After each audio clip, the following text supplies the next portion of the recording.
As you can see, I might have forgotten to use a tape measure when I was using the digger. There is a saying, measure twice, cut once, and yeah, I think I've learnt my lesson because that's going to be quite a lot of soil that I'm going to need to clear, because on camera it doesn't show the gradient very well of the land. So that's probably 2.5 meters by 3.4 meters, and there's about 40 centimeters worth of soil. So that's actually quite a lot of soil. And I know I said that in future I'm just gonna hire diggers. I think I'm just gonna hand shovel it, because like, it is true, to hire a digger is like a few £100, whereas a shovel is just like £5. And it will teach me a lesson to use a tape measure.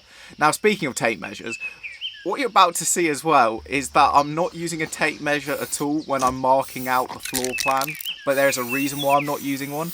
As you can see, I'm walking around and I'm just staring at the floor, and this is actually something that I've always done. Like, I can remember doing it in the London project, in the loft conversion. I would put down OSB board and then I'd go around with like electrical tape and mark out everything on the floor, because I think when you're looking at something on paper or when you actually see it on the floor in front of you, it can actually start to change your way of thinking about things, because you're actually standing in the rooms. It's just so I can see what size rooms I think are good enough when I'm standing there and then. And then I can then measure these lines and then see how far off I am on SketchUp. Now, first thing I noticed when I started marking everything out is 34 square meters is actually a really decent space. Like, it seems to work super well. Like, there's nothing so far that I'm like, oh, I really don't like this. I think I need to change that. The one thing that I might change is I currently have a 70 centimeter wide shower tray, which isn't particularly big, and some of you already commented saying that might feel a bit cramped. I completely get that, so I might take a little bit of space away from the living room and then add that to the ensuite bathroom just to increase the space a little bit.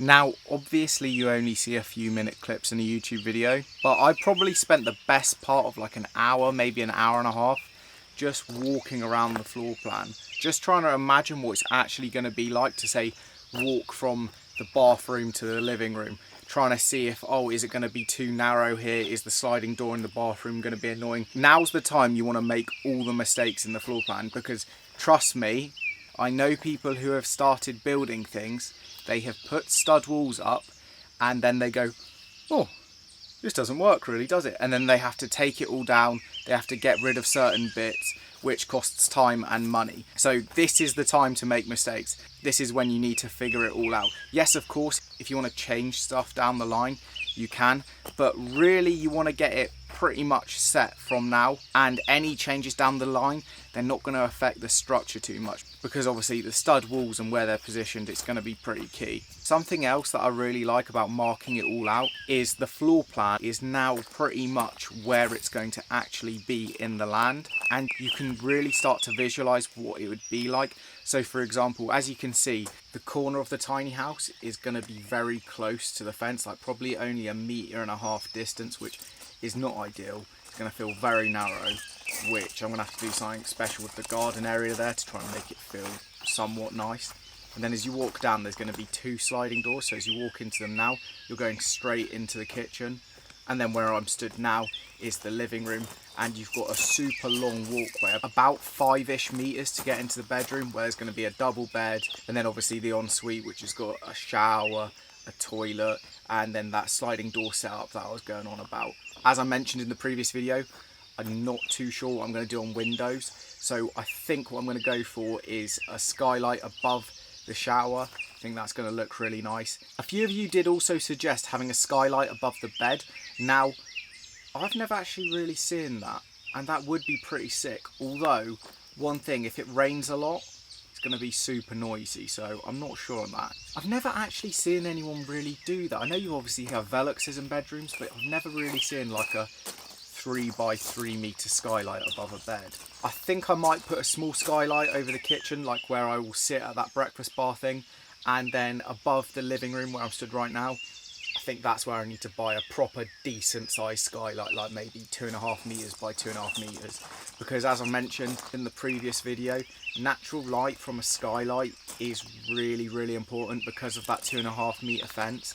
And something else to consider is when I'm building this wall of the tiny house, that is essentially going to be like recreating that fence. So the fence is causing a load of issues because it's blocking out all the light, As soon as you build a wall on a house, it's exactly the same thing. So that's something else you've got to take into consideration. I did have an idea to put a massive like 5-meter bifold door system in, but because only half of that bifold door is actually going to get sunlight, I don't really think it's the best use of money. I'd rather spend that money on skylights.